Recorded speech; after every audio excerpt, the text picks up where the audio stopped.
जब तक हम दुख से भागते रहेंगे तब तक दुख हमारा पीछा नहीं छोड़ेगा, और जिस दिन पलट कर खड़े हो गए दुख से निपटने के लिए, तो दुख तुम्हें छू नहीं सकेगा। बस इतनी हिम्मत रखनी है। हम बड़े महापुरुषों की बात कह रहे हैं। जब तक तुम दुख से भागोगे तो जिधर भाग रहे हो दुखालयम अशाश्वतम, दुख ही दुख है। और जब पलट कर खड़े हो जाओगे कि देखता हूं ये दुख मुझे कितना रौंदता है, अब मैं हरि शरण में होकर हर दुख सहूंगा, तो इसका नामो निशान मिट जाएगा। दुख का नामो निशान मिट जाएगा और आनंद महासुख में डूब जाओगे। पर लौटकर दुख की तरफ खड़ा होना बहुत कठिन है। दुख से पिंड छुटाकर भागने के लिए सब भाग रहे हैं, लेकिन दुख की ही तरफ भाग रहे हैं। दुखालयम अशाश्वतम, ये दुर्लभ बात है।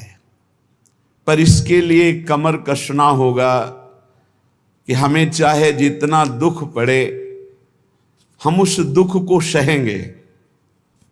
संसार की तरफ जाने वाले को दुख ही दुख है, पर प्रभु की तरफ चलने वाले को थोड़ा दुख है। जैसे ऑपरेशन में कष्ट ही कष्ट है, पर इंजेक्शन शून्य का लगाकर बेहोशी का लगा के थोड़ा बस कष्ट है, फिर आप भूल जाएंगे। ऐसे ही थोड़ा जब तक तुम्हें होश है देह का, तब तक ये कष्ट है। जहां आपके अंदर प्रेम का इंजेक्शन लगा, फिर हर कष्ट सुखप्रद दिखाई देता है। धन्य है महापुरुषों का जीवन। जब उनके चरित्रों को पढ़ो तो हृदय विदीर्ण होता है कि कैसा समर्पण। श्री तुकाराम जी के महाराज के कितना भारी कष्ट सहते हुए वो कितनी उच्च कोटि की दशा को प्राप्त हुए। हम इसीलिए कहते हैं कि कष्ट के बचने के लिए बचाव पक्ष में होकर जब आप संसार की तरफ भागोगे तो दुख तुम्हें छोड़ेगा नहीं, रौंद देगा।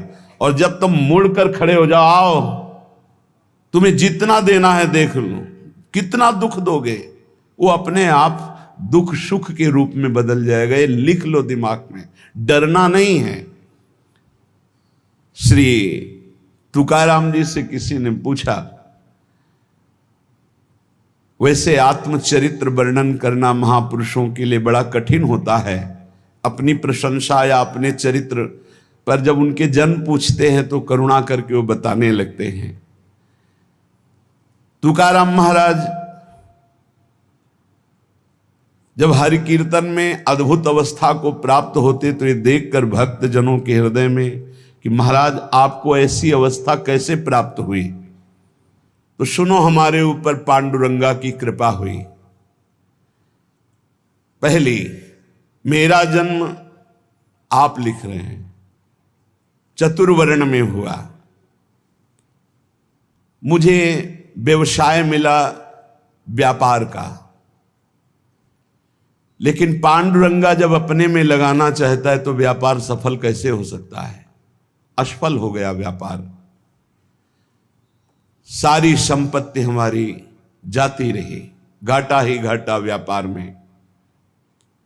हमारे कुल से विट्ठल भगवान की उपासना होती रही, कुल में परंपरा चली आ रही थी कि हमारे कुलदेव पांडुरंगा विट्ठल भगवान। ध्यान से सुनना, चतुर्वर्ण में हमारा जन्म हुआ, व्यापार किया गया, व्यापार में घाटा ही घाटा। ऐसी परिस्थिति आई, माता पिता का स्वर्गवास हो गया, बहुत दुख मिला, ना खाने को, ना व्यापार चला, माता पिता ऊपर से पधार गए, अकाल पड़ गया। जो घर में बचा हुआ अन्न था कुछ दिनों में खत्म हो गया, बाहर से आने का कोई गुंजाइश ही नहीं रह गई, सब स्वाहा। जो हम पिता माता की बनाई हुई प्रतिष्ठा थी वो भी धूल धूसरित हो गई। यहां तक कि मेरे परिवार को अन्न के लिए तड़प तड़प कर प्राण त्यागना पड़ा, खुद आपने लिखा। हर तरह से चारों तरफ मुझे अंधेरा ही अंधेरा, कष्ट ही कष्ट। आपको स्थिति कैसे प्राप्त हुई आप वर्णन। मुझे अपने ऊपर लज्जा आने लगी कि ना पत्नी को अन्न दे सका, ना परिवार को पाल सका। क्या जीवन मेरा, बड़ा हृदय में दाह हुआ, सब कुछ नष्ट भ्रष्ट हो गया। ये जिस पर मैं कृपा करता हूं ये लीला। ऐसी हालत में अब कुछ नहीं बचा, तो विट्ठल भगवान का मंदिर जो टूटा हुआ पड़ा था उसमें जो सेवा हो रही थी उसमें लग गया जाकर के, जीर्णोद्धार। उसमें रात दिन खूब शरीर को मेहनत करके परिश्रम करके सेवा करता और कुछ वहां से नहीं लेता, बस सेवा ही सेवा, खाने को भी नहीं। मन में उमंग आई, पहली बार की एकादशी व्रत रहूंगा। प्रारंभ की बात बता रहे हैं जहां से स्थिति भगवदाकार बनती है। देखो, जिस पर विशुद्ध कृपा होती है ये प्रतिकूलताएं शुरू हो जाती हैं। कोई भी भक्ति मार्ग का उपासक घबराए नहीं, हिम्मत रखे। ये प्रतिकूलताएं अनंत जन्मों की बिगड़ी को सुधारने के लिए हैं, क्योंकि एक ही रास्ता बचता है प्रभु का। प्रतिकूलता ना मिले तो चढ़ाई नहीं चढ़ सकते अध्यात्म की। मन में आया कि बाद से एकादशी रहा करूंगा। अब एकादशी तो है ही, क्योंकि कुछ घर में है ही नहीं, तो एकादशी व्रत रहने का। भजन में मन नहीं रमता था क्योंकि अभ्यास ही नहीं था। देख लीजिए, इतने बड़े महापुरुष जो सदेह विमान में बैठकर भगवत धाम गए। आप लोग चिंता मत करें, आप लोग जो कहते हैं मेरा मन भजन में नहीं लगता, तो कुछ तो लगता है। श्री तुकाराम जी लिख रहे हैं, आरंभ में बिल्कुल मेरा भजन में मन नहीं लगता था, पर संतों के चरित्र पढ़ने में मन लगता। संतों के चरित्र पढ़ता और उनके वचनों को बार बार याद करता कि उन्होंने क्या कहा है। उनके वचनों से मुझे बोध होने लगा। संत वचनों पर विश्वास, संत वचनों का महत्व और उनके वचनों का बार बार मनन बहुत सुंदर साधन है। बिल्कुल उत्तम अवस्था प्राप्त करने के लिए ऐसे ही साधक को कर। संत चरित्र, भक्त चरित्र पढ़ने में बड़ा मन लगता है।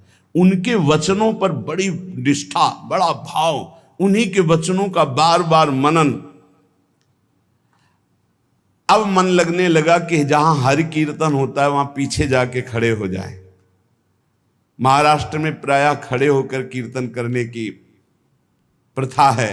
आगे महापुरुष गा रहे हैं, पीछे सब मंजीरा लिए हुए, मृदंग लिए हुए खड़े गान करते हैं। तो मैं भी कीर्तनकारों के पीछे खड़ा हो जाता और जैसे वो कीर्तन का भाव प्रकट करते वैसे ही कीर्तन गाने की चेष्टा करता। भक्तों के चरित्र पढ़ना, संतों की बातें मनन करना और कीर्तन में उपस्थित होने से मेरा मन शुद्ध होने लगा। अब तो कीर्तन में मेरा मन बहुत लगने लगा।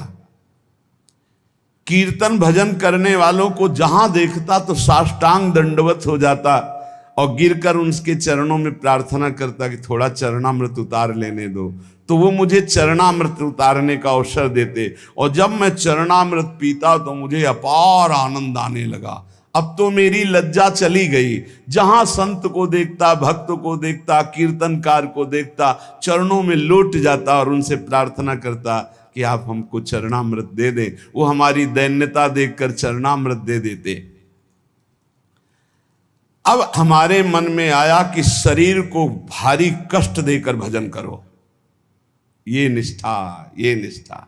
शरीर आराम सुख की व्यवस्था चाहने वाला भजन में रुचि नहीं प्रकट कर पाता। ये ध्यान रखना। चाहे जितना शरीर में कष्ट हो, पर जैसे एक गरीब आदमी धन कमाने के लिए प्रयासरत रहता है, ऐसे भजनानंदी भजन के लिए प्रयासरत रहता है। रात्रि विषयी पुरुषों के लिए सोने के लिए अच्छी लगती है, भजनानंदियों के लिए रात्रि भजन के लिए होती है।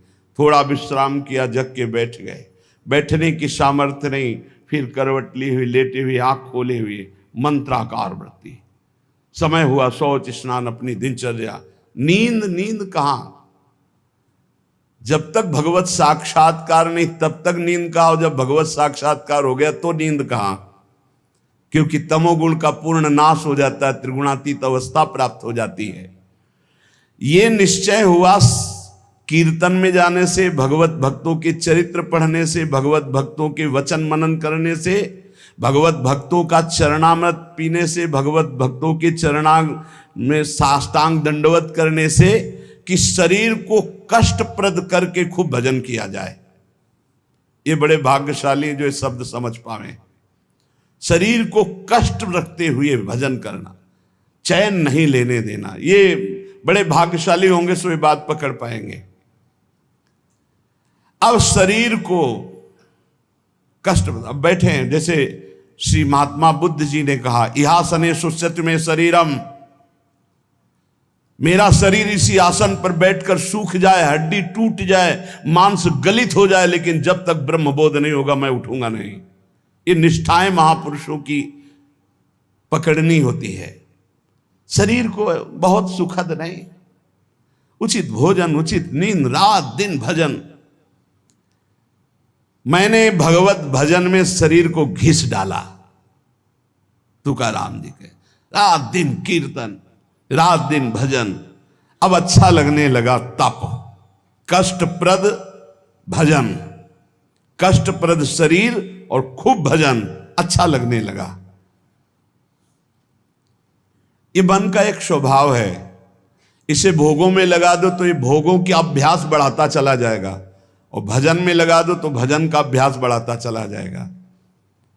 जब अन्न त्यागा, फलाहार में आए, तब फलाहार भी त्यागने की इच्छा जागृत हो गई कि सावन भर केवल जल पी कर रहेंगे, गंगा जल पी कर रहेंगे। बड़ा उत्साह, त्याग की तरफ तरो तो मन क्रम बाई क्रम त्याग बढ़ाता चला जाता है, और भोग की तरफ बढ़ो तो मन क्रम बाई क्रम भोग बढ़ाता चला जाता है। ये चतुर उपासक त्याग की तरफ बढ़ता है, अविवेकी भोग की तरफ बढ़ता है। इस प्रकार मेरी परमार्थ की साधना आरंभ हुई। कथा सुनना, कीर्तन में सम्मिलित होना और संतों से प्यार करना। संतों को देखते ही एकदम लौट जाना, ऐसा लगना कि हो भाग्य। ये प्रायः महापुरुषों की वाणियों में पाया गया। गोस्वामी तुलसीदास जी कहते हैं, जैसे मेघ को देखकर मोर कुहुक पड़ता है, नाचने लगता है, ऐसे संत को देखकर जो भक्त आनंदित हो जाता है, ओहो अहो भाग्य, आज संत दर्शन हुए, और मन नाच पड़ता है। उसके हृदय में भगवान प्रेम वर्षा करते हैं। हमारा चित्त बस दो ही जगह लगने लगा, कथा कीर्तन और संत जन। परहित की बात आती तो शरीर की परवाह न करके दूसरों की सेवा करने में बड़ा सुख मिलने लगा। मेरी अवस्था देख करके जो मेरे स्वजन हैं उनको अच्छा नहीं लगा। नहीं लगेगा अच्छा? एक एक बात बैठा लो। कई लोग शिकायत करते हैं, परिवार के लोग हमसे ठीक से बात नहीं करते, हमारा उपहास करते हैं। आपका क्या, बड़े महापुरुषों का किया। परिवार के स्वजनों को ये अच्छा नहीं लगता हमारा भजन, हमारा संत प्रेम, हमारा परोपकार।